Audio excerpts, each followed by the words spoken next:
Good evening, I'm Jeff Koinange, and this is Jeff Koinange Live. Tonight, a show you will simply not forget. And I want to start by asking you to take a look at these pictures right now. This family of elephants was slaughtered and killed the day after this photograph was taken. Imagine that. So here are the scary statistics. More than 400 elephants are slaughtered in Kenya every year. That's more than one every single day. When my 6-year-old becomes 21, there will be no elephants in this country except in a zoo. Those are the scary statistics. Tonight, we're going to try and tackle this very sensitive topic and try and see if we can come up with some answers. You know what time it is. It is time to ask the hard questions about conservation and elephants in particular. It is time for Jeff Koinange Live.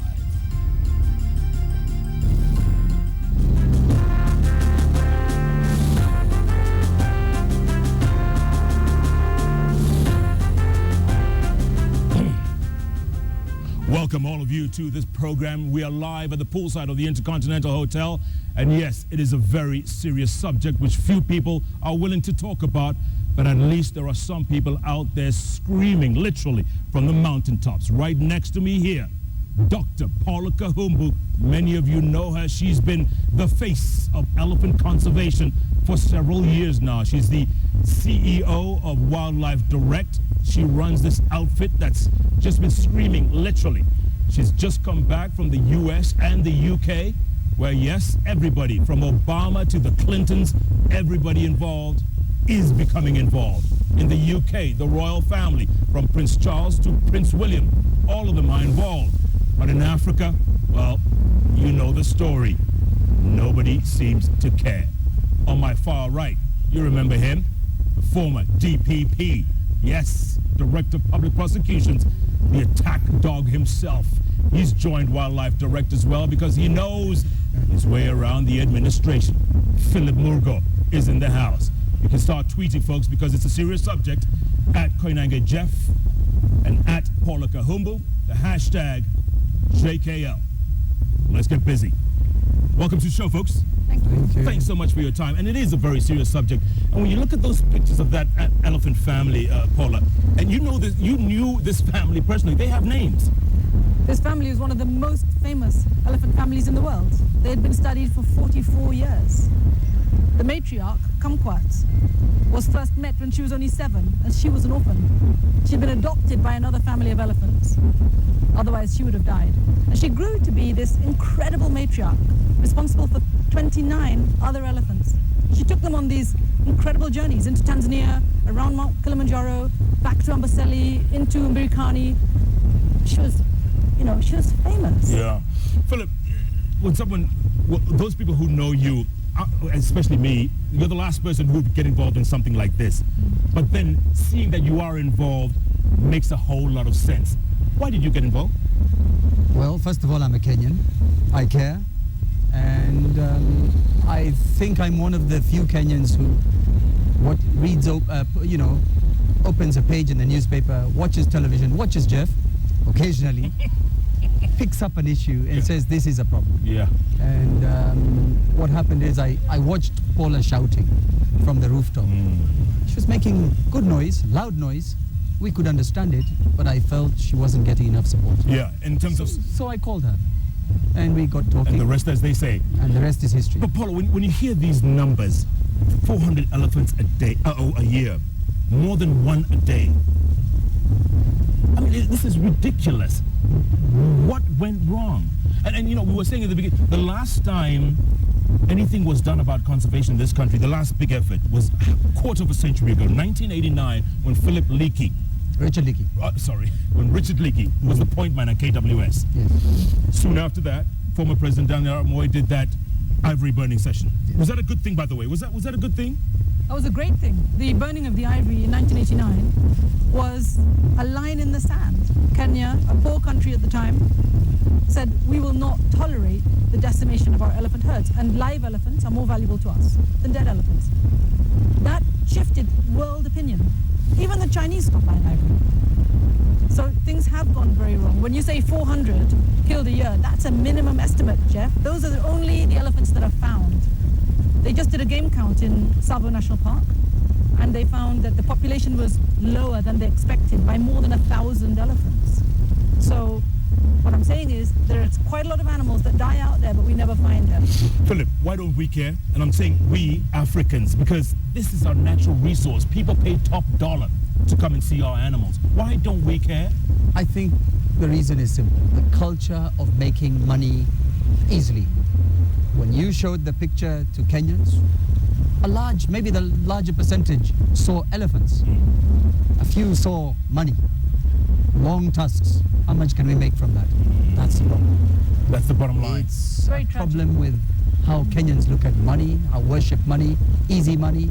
And right now, elephants, rhinos represent easy cash. That's the problem.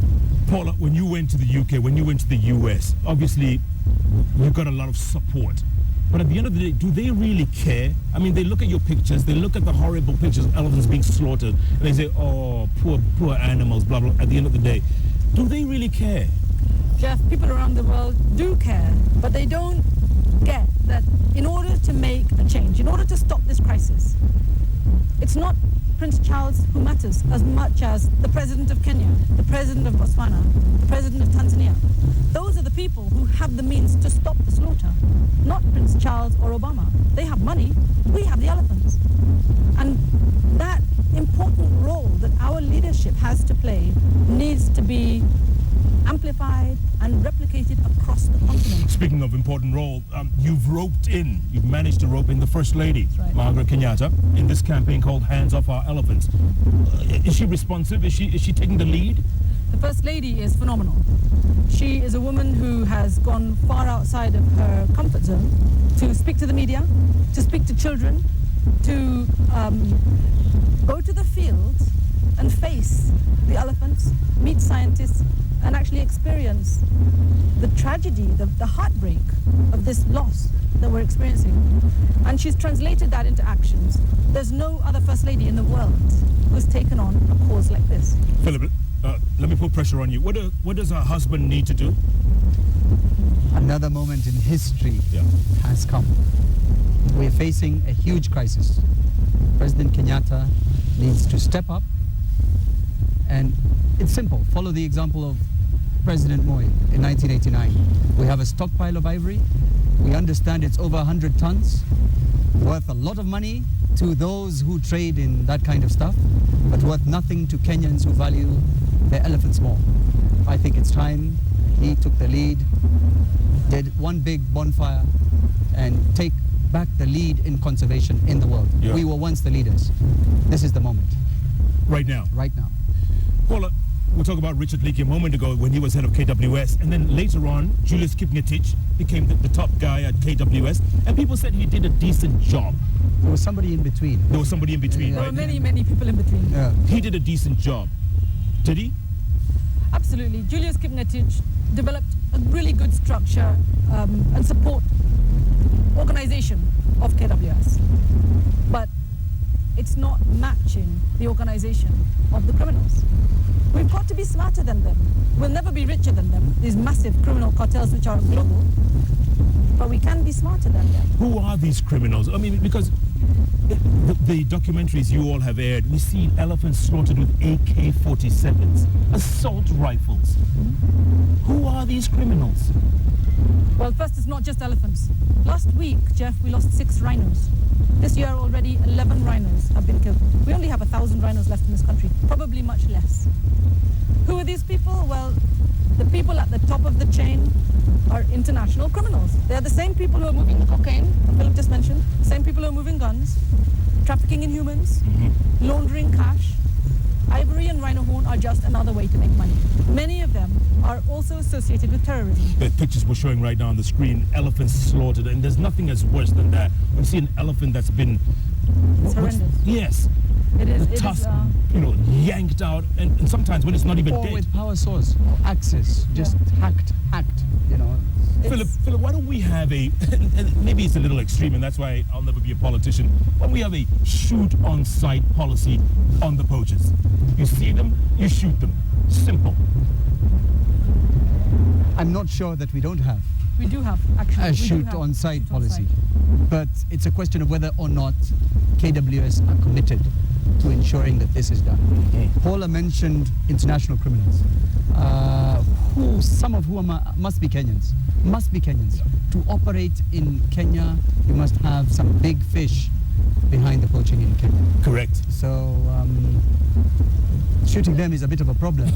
But what am I saying? Yes. There needs to be far more commitment from law enforcement within wildlife, which is actually KWS we're talking about. Jeff, if I could just add that you could shoot all the poachers that are out there today, and there'll be a whole bunch more recruited tomorrow, because those guys who are financing this have the means to just bring on board And a whole recruit. other bunch.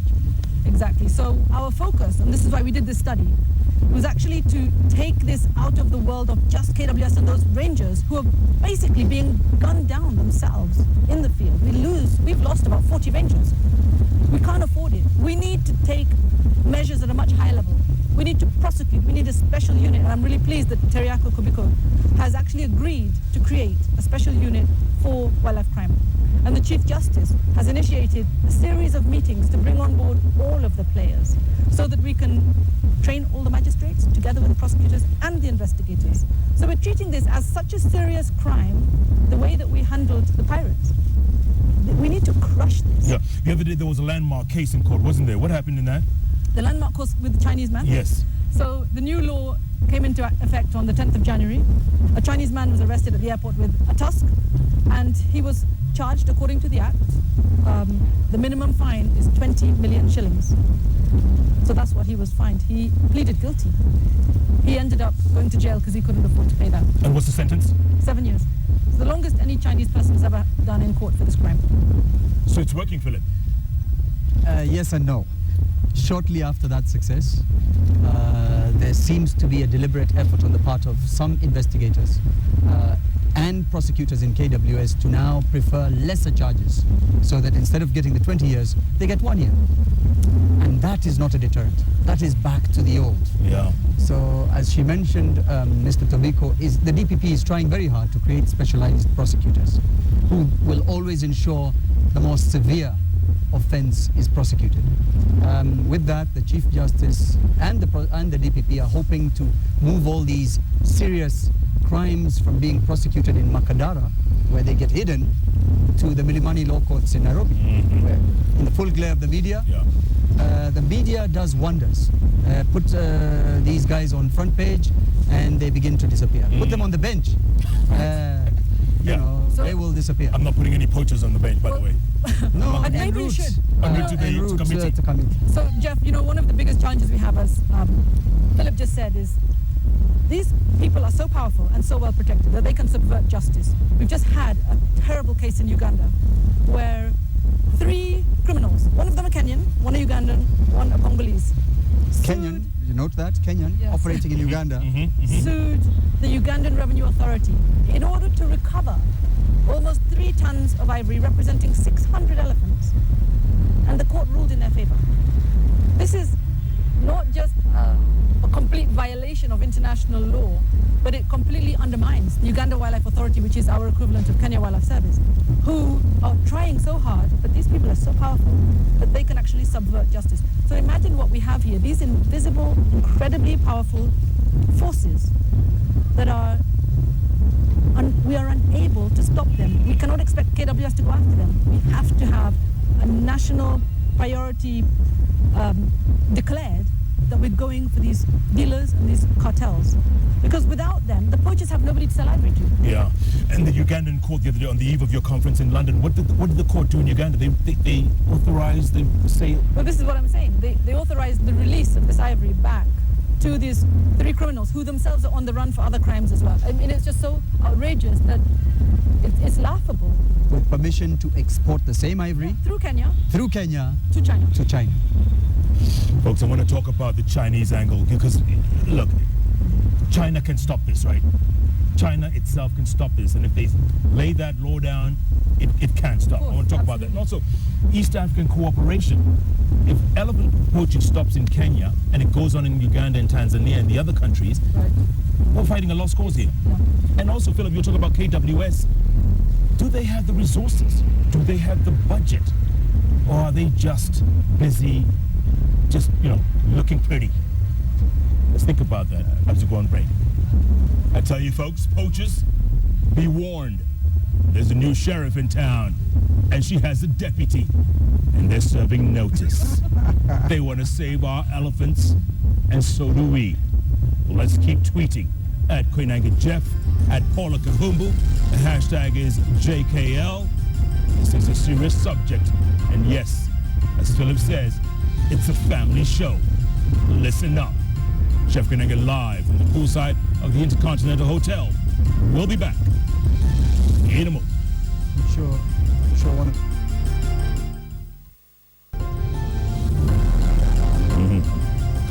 And welcome back to Jeff Koinange live from the poolside of the Intercontinental Hotel. Here talking about a very serious subject, because as Dr. Paula Kahumbu says, in 10 years' time, there may not be a single elephant in this country unless you're going to a zoo or the animal orphanage. That's the bottom line. They are being decimated at more than one a day, and very few people are doing anything about it except Dr. Paula Kahumbu, Philip Mugo, and like-minded individuals. I'm going to read some of your tweets since my iPad is a little wet right now. Let me just take it from the phone. And your tweets are coming in thick and fast. It's good to see. The Mastermind Inc. says, what is the judiciary doing to pass out stiff penalties to ivory smuggling? Okay. Dennis Mutua says, Paula Kahumbu fighting a good cause. Good job. Jeff should have brought a poacher or a Chinese alongside her. Philip, that's not saying anything bad about you, I guess. All right. And then CKK says, more emphasis should be laid in reviving the wildlife clubs in schools. By the way, Philip, why aren't you on Twitter? My two daughters and my son are working on it. They're trying to convince me. I'm yet to see the benefit, but I can almost see the value now. Right now? Yeah, at Philip Murgo, not a bad... If my good friend Ahmed Nasir is on Twitter, perhaps I should consider it. The Grand Mullahs on Twitter. But Paula, what do you think? Conservation in schools, bring back that whole wildlife thing. Jeff, one of my biggest gripes in this country is that there aren't enough Kenyans doing the work that we're doing. We need to be role models to bring up those young people. The wildlife clubs, they do exist, but they're not doing what they did before. Almost all the conservationists in my generation went through the wildlife clubs. The power of that organization needs to be brought back, but people shouldn't just ask, do this. People should say, I'm going to walk over to the wildlife clubs and I'm going to help them to galvanize this organization back into all the schools across the country. Philip, we were talking about KWS a moment ago before the break. Are they equipped? Do they have the resources? Because that's the biggest gripe. People think that KWS is not well equipped. They don't have the manpower. They don't have the boots on the ground. Tell me. Let's go back to 1989, or thereabouts, when Richard Leakey took over. Yes, they had, I think they were known as .303 or 303 Enfields, wooden stock rifles at the time. From that point on, they were armed, full support of the government and the president of the day with automatic weapons. Today, they're as well equipped as any poacher. And there's only a few hundred poachers. There's, I think, 3,000 or so rangers. They're more than equipped. They have helicopters. They have vehicles, as many as they want. I heard them talking about drones. I don't think they need to talk about drones yet. Just use the equipment they have. Work on intelligence, gathering intelligence. It's a bit of a difficulty, I guess, when many of the rangers themselves are said to be implicated in the vice. But still, get rid of the bad ones, use the equipment you have, sort out the leadership problem. I think there's a leadership problem. I don't think it's an equipment problem. I think we need some fresh brains, more committed minds. This thing is solvable. If they overhauled the leadership of the KWS, would that change anything on the ground? Absolutely. I've been in government. I've run a department of government, a critical department of government. One good leader in one department makes a whole lot of difference. One committed person who leads from the front puts poaching or the crisis on the front page of the newspapers, everything else follows. Everybody follows. Right now, poaching is a back page, if at all. Back page, if at all. The 20-year sentence was just a nice column, welcome, but it should have been a page one story. We have a crisis. Yeah. Paula, let me talk about the elephant in the room. Pardon the pun. China. The biggest market for ivory on the planet. I mean, come on. What needs to be done?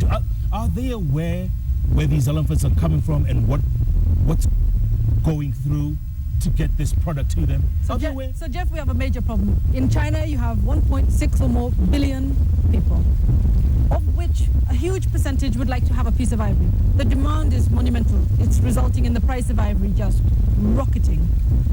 Young Chinese people with money will buy ivory simply as an asset, as an investment, because it will increase in value within a year, more than any other thing that you could buy. The demand for ivory is so big that between 2012 and 2013, the amount of ivory that flowed through East Africa increased by 70%. 41 tons of ivory came through our three countries, Kenya, Tanzania, and Uganda, in 2013. And the fact that it all went, most of it, mostly through Mombasa Port and Dar es Salaam Port, means that you don't have to worry about all those people who want to buy ivory over there. You don't even have to worry that much about all these people who are poaching over here. You just need to focus on these ports. We can stamp it out. But we do need the Chinese government to make a very clear statement. And what is that? What is the statement? They should ban the domestic trade in ivory. The only reason why people buy ivory in China is because it's legal. But for every one piece of legal ivory, there is 10 or 11 of illegal ivory, which is loaded in with it. As a buyer, you can't tell them apart. So you buy ivory because it's legal. The moment you tell Chinese people it is all illegal, those people are very law-abiding. They wouldn't touch it. Philip, can I disagree a little bit here? Because look, the drug trade is illegal. Drugs still make their way into countries like America. You ban ivory in China, it'll make its way in. Let's stick to China. When they ban something, impose a life sentence or a death sentence, it disappears. I've been to China. Media there is state-owned, but when you read it, it's very well written. You occasionally get a story, so-and-so, sentenced to death for corruption, for drug trafficking, and it's an absolute deterrent. If they banned ivory, made it a very, very serious offense, that market goes. The West are already heading towards banning it absolutely. So I think the China market is the problem. Yeah. Can I just say one other thing, Jeff, is that as a Chinese person, to own a piece of ivory is very prestigious. Why? Right? Why? Because it's just their culture. To own it is very prestigious.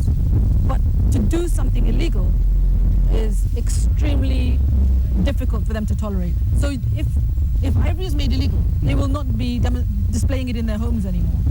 There'll be no reason why anybody will want to buy ivory, because you can't display it anymore, because it will bring shame to your family, because it's illegal. Right now, they've banned, they haven't even banned, but the state has said it's not going to serve shark fin soup at any state functions anymore. It's just a statement of intent. We don't like the association of shark fin soup with decadence, with corruption. People in China will not serve shark fin soup anymore. And they won't even eat shark fin soup, because the peer pressure is, so you're connected to corruption or decadence. Yeah. Born 17 is saying, what efforts are being done to educate Kenyans on the importance of wildlife in order for Kenyans to see the weight of the issues? Well, there are so many conservation organizations, including Wildlife Direct, through our campaign Hands Off Our Elephants, to bring this issue to the attention of the general public. The media has a really, really important role to play in explaining why elephants and other wildlife are so important. This is 12% of our GDP comes from tourism. 300,000 jobs hang in the balance. If we lose elephants and rhinos and lions and these other species, tourism collapses. Yeah. Every school, every clinic, every road, every public amenity is going to be affected by the loss of tourism in this country. Philip, Cody is saying there's been a lot of focus on poachers from outside. What about the rotten eggs in the system from KWS, etc.? Good question. Again, back to what Paula said earlier. The Chief Justice is working on setting up special courts, special magistrates to try poaching cases under the new act. The DPP is setting up a prosecution unit to deal with wildlife crime. KWS is still moving around in circles, bringing the occasional poacher to court on the wrong charge and defeating the process. As I said, and I hope the president is listening, the problem is a leadership problem in KWS. They might be good people, but they haven't worked it right. They haven't succeeded. Don't throw good money after bad. Find another team. Yeah. That's my approach. That's what I would do. Sounds a little radical, but it can happen. Yeah. Koinange, can our African leaders condemn poaching and help Paula in this fight? And by this, I mean, look, you saw President Museveni the other day signing a bill banning homosexuality. And he got a thunderous ovation, applause, plaudits the works. If he can take this same initiative against poaching, would it be as effective? I think so. I think that if our African... Who, Museveni or President Kenyatta? Well, we can start with him and then work our way here. I do think it's important that the African presidents make this their cause and make it as important as anything else. When President Kenyatta said the piracy was a problem, the country didn't question that we catch and prosecute and jail every single pirate. I think that these leaders have such an important role to play, and they better do it soon because we're losing these animals. Kosinati Butelezi says the best way to keep off our elephants is to pay game wardens well. Getting peanuts and protecting millions is unfair. Philip. I think go back a little first to what Paula was just saying. President Kenyatta, when he was dealing with suspected West African drug lords, he just put them on a plane.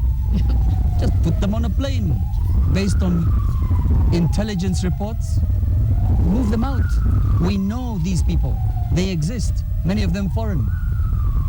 Take action. Yeah. About paying KWS workers, I support that. I think everybody who does a dangerous job out there in the field protecting our heritage deserves a good pay. Yeah. Deserves a good pay. That's one solution. But when you're rotten, no matter how much you're paid, it doesn't make a difference. So clean out and then pay. Yeah. Paula, John Wambugu is saying, before I was against poachers till when elephants came into our farm and killed my lovely grandmother. If I have a gun, I will kill many. Look, Jeff, it is such a tragedy when we lose people or property to elephants or lions, buffaloes, hippos. These are dangerous animals. It doesn't stop them from being important animals in our culture and in our heritage. I really send my condolences to John. I think it's really sad that he's lost his grandmother. The new law tries to address some of these losses, injuries and death by compensating families, but nothing can compensate for the loss of a person. But I witnessed in Uganda a mother whose child had been killed by a chimpanzee, and she was still doing conservation. And I asked her how she could do it, and she said, you know, that animal did not come intentionally to kill. It's not a murderer. It's a wild animal. He didn't come to kill my child out of being a mean animal. And she found forgiveness in that animal. And as difficult as it is, unfortunately, having these animals means sometimes, yes, people will be injured. People will be killed from time to time. Yeah. And we just have to deal with that. Philip, we've been talking about East African cooperation, 5 countries coming together. If one country is doing one thing against poaching and the others aren't doing as much, there's going to be a loophole somewhere. There's going to be, there's going to be a hole that people can exploit. What needs to be done? I think that's not such a big problem, in the sense that the East African Community and Economic Federation is coming together very, very strongly. And when they do address such problems, they generally do commit to doing, each one doing their part. And I think if it becomes a problem, when Kenya is in the front line, it exerts pressure on everybody else to do their bit. So it's easier to manage, but I think Kenya in this instance has to take the lead. Yeah. Has to take the lead. Yeah. young Rabia Hawa, I'm sure you know her, the young Absolutely. conservation, she's taking after you, I think.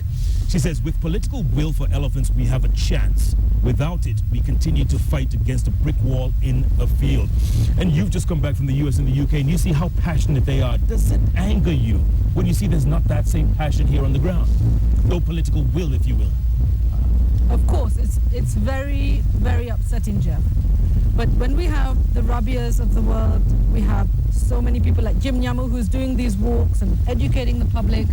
We have people out in Amboseli. We have the Save the Elephants up in Samburu. We have all these great organizations doing incredible work to bring the attention of this crisis to the people. I do have hope, but I think as conservationists and as citizens, as voting citizens of this country, as taxpayers, it's our responsibility to hold our government to account. It's for us to put pressure upwards. We can't just stand here and complain about the presidency. We have to lead the president so that he does the right thing. That's our role. That's our duty as citizens. Yeah. Jackie Arkle is addressing this to both of you. Says, Paula and Philip, send a link so people can donate to help resources in cash and equipment to help track down poachers. Send a link. Do you have a link? Thank you. We do. Go to wildlifedirect.org. There is a button you can press. We also have an M-Pesa line that you can send money to. So thank you very much for that, Jackie. That's really wonderful. But at the end of the day, how do we get this message down to the grassroots? And at the end of it's about advocacy. It's about lack of education. It's about ignorance. How do we get it down, Paula? I think we've got to get this issue of, it's not just elephants, Jeff. Elephants just are a demonstration of an overall lack of concern about nature. As Kenyans, we've lost connection to nature. This has to come into the national curriculum. The roles and responsibilities of every single citizen. We need Kenyans to fall in love with our wilderness. We're so privileged to have these magnificent animals, and we're going to regret it when we've lost them. If we do it through the education system and through the clubs, I think we can reach every single Kenyan, and we will all be as passionate as myself and Philip. Yeah. Otieno Okello brings a very good point. He says, look, Kenya lost only 36 rhinos. South Africa, which is, the dominant one, the dynamic, powerhouse on the continent, they lost more than 1,000 rhinos in 2013. Correct. What's wrong with this picture? The picture is wrong because first, Kenya only has 1,000 elephants. We lost 36. South Africa has over 20,000 elephants.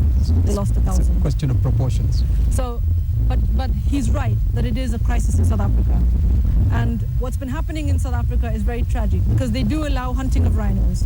So you hunt for a rhino, you probably pay $20,000, $30,000 for a permit, and then you get the horn as your trophy to go and put on your wall somewhere in America or wherever you came from.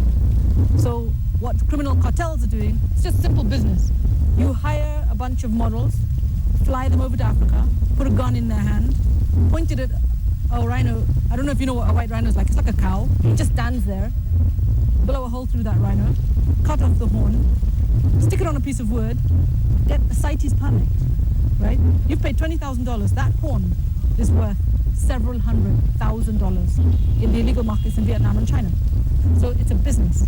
It's an enormous business. Let me ask an unfair question. Why not flood the market with all this ivory? You talk about how many tons that are lying over here? 100,000? How many tons? Flooded, 100 tons? Yeah, 100 tons. And Tanzania has a whole bunch of tons, and other countries have stockpiled tons. Why not flood the Chinese market, flood the Indian market, wherever that market is? Flood it. You couldn't flood a 1.6 billion head market. You couldn't. There'd still be a huge shortage. In fact, And all they'd you'll want do- more. Exactly. You'll trigger the trigger the demand that appetite. will be, you'll just Exactly. finish the elephants in a year. This is what happened, Jeff. In 2009, CITES endorsed, our governments allowed the sale of ivory to China. It was 60 tons. That injection of 60 tons, which is not a lot of ivory, triggered the demand in China to the extent that now it is completely out of control. And all those countries and all those organizations that said at the time it's a good idea, the money is going to go back for conservation in Africa, are now saying we made the worst mistake in history. We didn't look at the math. We didn't look at the economics of this. We created a demand that is so ravacious that the price of ivory went from $120 per kilogram to over $2,000 per kilogram today, between 2009 and today. And yet, at the end of the day, and I want to talk about this after the break, you don't see a single Chinese poacher in the parks. There are no Chinese poachers. And we say Chinese are the biggest criminals in this. So what's that chain? There's something wrong in that chain. Let's talk about that a bit. And also, some solutions. We can talk about this till the cows come home or the elephants come home. We need some solutions. We want the elephants to come home. We want the elephants to come home. At Philip Mugo, or not yet. At Paula Kahumbu. At Koinange Jeff. The hashtag is JKL. Let's keep talking. We're getting some great insights into how we can help save that 2,000 elephants.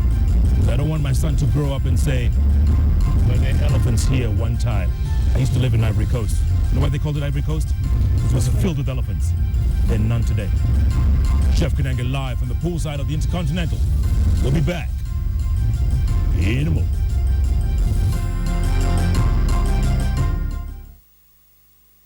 Do you tweet everything yourself, or do you have other people tweeting for you? So great. And welcome back to Jeff Koinange live from the poolside of the Intercontinental Hotel. What an important topic of discussion today. Very serious, very sober, and it's good to see you all sending your tweets. Let me just read one out. John Alanamu, good to see you watching, my brother. Very important conversation on JKL right now. Some countries in Africa no longer have elephants to boast of. I talked about Ivory Coast a moment ago. Let's not join them. John, maybe you can do something about it. You and Moha, Jicho Pevu inside story. Let's get down and talk about elephants one of these days. It might just change a whole bunch of minds. Here's another tweet coming in from Team Mwangemi. In China, killing the panda is punishable by death. Why doesn't Kenya enact the same law on poaching? Paula? Well, in China, the actual law changed recently, and it's killing a panda is punishable by life in prison, right? That is what was just recently enacted in Kenya, and that's what we're so proud of. Our parliamentarians insisted that these crimes are so serious that you should be punished with life in prison if you kill an elephant or a rhino or any endangered species. Yeah. Before the break, Philip, I was saying not a single one of the poachers is Chinese. Obviously, it doesn't matter, right? But do we know who's fueling this chain? Who's feeding this money train? From my experience and from an intelligence perspective, I believe the Kenyan government, with its intelligence network, know exactly who's behind the poaching. Because every poacher telephones somebody else on mobile, and that person telephones somebody else all the way to the kingpin. So if you draw the networks, you can tell. You can connect the dots. You can connect the dots. You can connect the dots.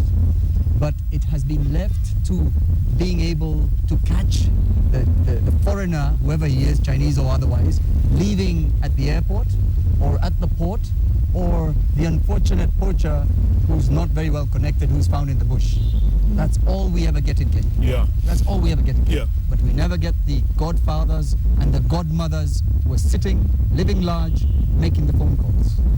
We don't get them. But we can know who they are. Do you know who they are, Philip?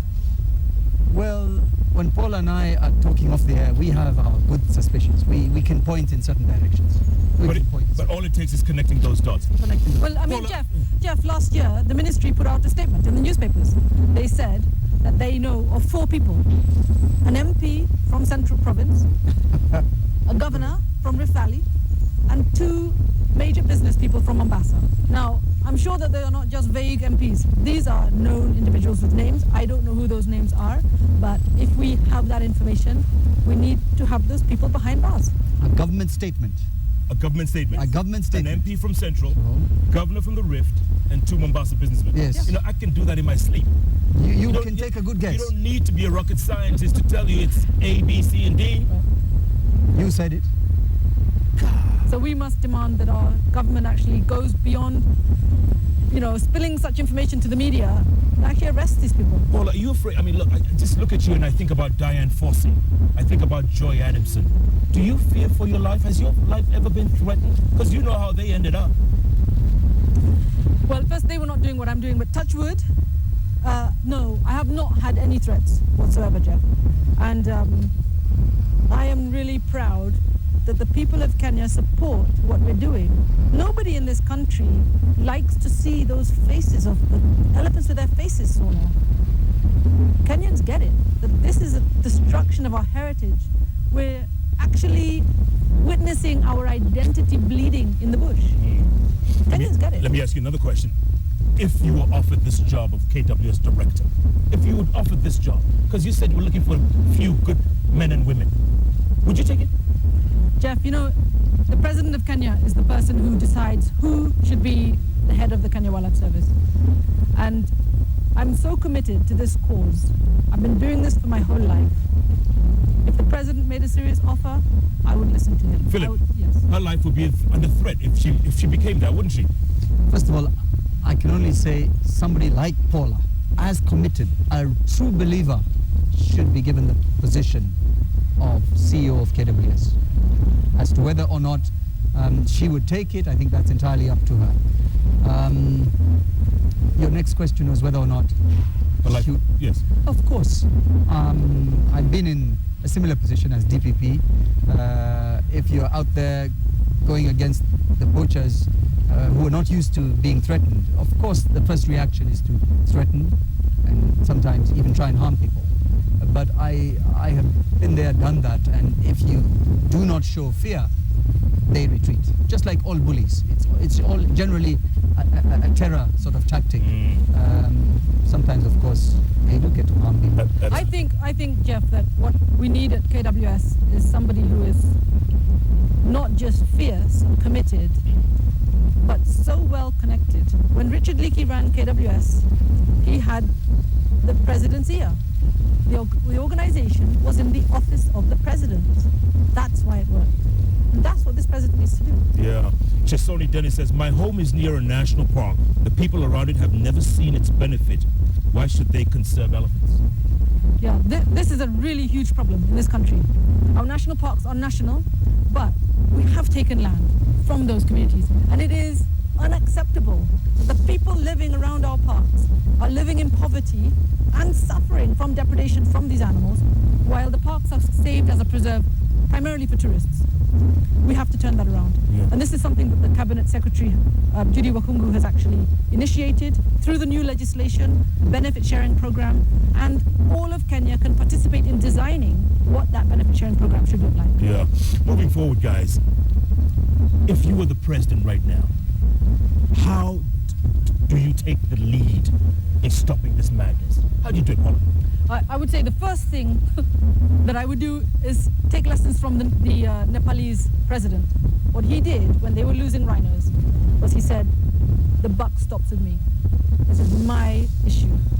And the entire security services of the country around rhino protection reports directly to him on a weekly basis. He chairs the meetings. Last year they only lost one rhino in all of Nepal. So I think the president has to make it his personal cause and say, I will not on my watch, let these elephants and rhinos disappear from this country. That's the first thing I would do. Philip, what else? On the same lines, week in, week out, there are reports. More elephants, more rhinos, and no heads are rolling. Make everybody accountable. If the rhino was killed on your watch, somebody takes responsibility. And if it's happening on the scale that it's happening, the leadership must be changed. It's that simple. I mean, there's so many people who are willing to try harder.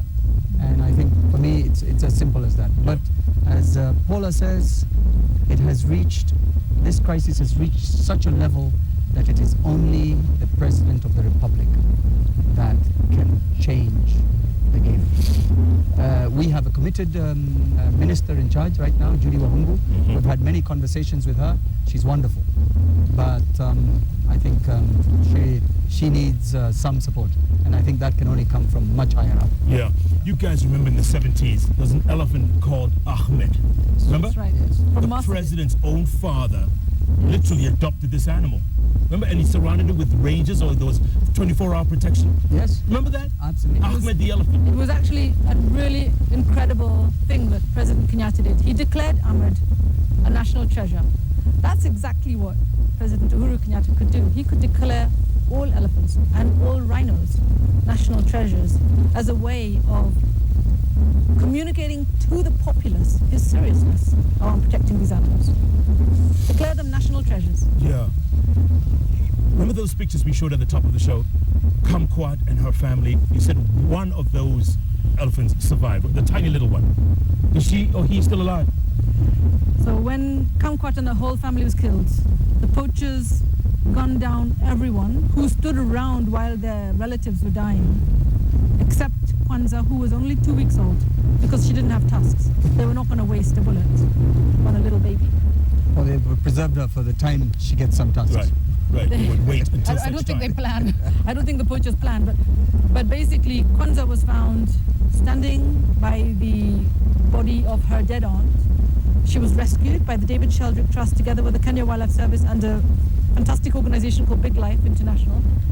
And they took this baby to the David Sheldrick Trust. And so anyone who cares about this story should go and visit Kwanzaa and adopt her so that support is given for the protection of the babies. There are now over 100 baby elephants that have been orphaned because of the poaching. And let's not forget, Paula, elephants are very much like us human beings, aren't they? I mean, when a family member is being slaughtered, they might escape for a bit, but they come back, don't they? They do.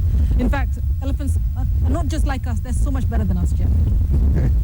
Okay, first, they're ruled by matriarchs. Yeah. So Yeah. they are an incredible species. They live in a society. They stay in their families for life. The males leave when they're about 14 years old. They go off and they join other males. But the females, the sisters, the daughters, they all stay together and they all look after each other. They communicate in a way that allows them to stay in touch with other families tens of kilometers away. They use infrasonic communication. That means that they're all always talking to each other and discussing what's going on in the landscape. When Kumquat was shot, elephants hundreds of kilometers away knew about it because they would have heard those shots either through their ears or through the ground because they can feel vibrations. And I say that they're better than humans because we actually have studied them for 50 years in this country, and we still don't know or understand why it is that they are so emotional, so compassionate, so empathetic towards each other, and they have these incredible qualities. If an elephant dies, the family will return to that body, even when it's just a mass of white bones. They will return every year and touch it and feel it and pick up the bones. They recognize their own relatives when they're just bones. That is how extraordinary it And is. is it true, Paula, that elephants, like humans, also have midwives during birth? Is that true? Is that a myth? Absolutely. No, that's absolutely true. We have some wonderful people down in Amboseli. Katitu Sayalel has watched 5 births of elephants. And when a female is giving birth, the whole family surrounds her. It's just like a human birth. The females come around and they help and they celebrate when the baby's born and they all trumpet, and it's just fantastic. Yeah. Paula Cha says, when you connect the dots and communicate how the poaching menace affects the masses, you will win greater support. I think that's directed Thank at you. Uhuru Kenyatta. Yes. I agree, absolutely. Best case scenario, worst case scenario, Paula? Best case scenario is the president takes this to the Premier of China and says, Your Excellency, we need your help. Ban the domestic trade in ivory and let's continue doing business together, Kenya and China. The ban on ivory would result in the relief of all this poaching. Elephant populations will recover. Worst case scenario, China will continue to be selling ivory. The illegal trade is going to escalate. The illegal trade is driving the corruption. Let's have no mistake here. It's not that corruption enables it. Illegal trade, these cartels are actually driving the corruption because those people are pumping money into the system in order to corrupt the officers, whether it's the police, the Kenya Wildlife Service, Customs, KRA.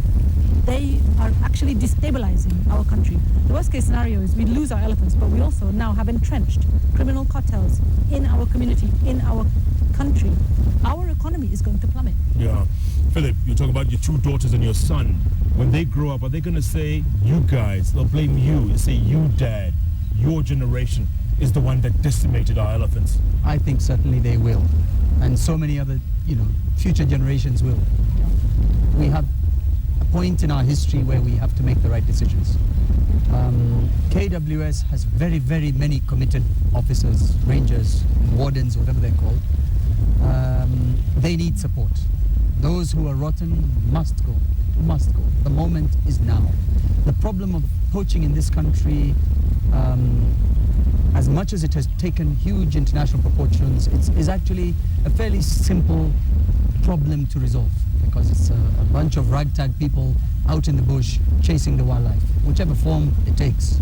And we have enough boots, as they're called. We have enough guns to deal with this. We just need to point it in the right direction. We can solve this problem. We can solve this problem. Yeah. But the moment is now. If we don't, we lose everything. Paula, you get the last word. Go ahead. Jeff, I just think it would be the worst tragedy of our generation if we get to 2030 without 2 of the big 5. That's where we're going if we don't stop this crisis. Meaning the elephant and the rhino. Yes. We could even lose the lion. We've only got down to 2,000 lions in this country. We need to make wildlife conservation a national priority because it's linked directly to our economy, our livelihoods and our jobs. There really is no other industry in the world that is as cheap to manage as tourism and wildlife. Yeah. So it really is amazing that we would allow poachers and dealers to destroy something that was something we got for free. Yeah. We should jealously guard it, shouldn't we? Absolutely. Absolutely. Well, keep doing what you do, Paula. Dr. Paula, well done. Congratulations. Philip, Asante sana. good to see you. Thank you, thank you. Well done. Yeah. Dr. Paula Kahumbu, Philip Mugo, they're doing something about stopping this madness. Like I said earlier on, poachers beware. There's a new sheriff in town, and she has a deputy and a team, and they're doing something about it. Not just talking, doing something about it. Question is, what are you doing, Mr. President? Starts with him, right? Yes. All right. That's been the talk today. Keep tweeting at Paula Kahumbu, at Koinange Jeff, hashtag JKL. A fantastic hour talking about something that we were given for free. Like Paula says, we should guard jealously, but we're literally throwing it away. Think about it as we go to a break. In the meantime, next week, new topic, new show, new guests. Thanks so much for being a part of Jeff Koinange Live all this week. The news continues now with Yvonne Aquara and Wilson Buru. By the way, closed captioning was done courtesy of Miss Awiti. Thanks for joining us on Jeff Koinange Live, only on Kenya's television network, KTN. Good night and good luck.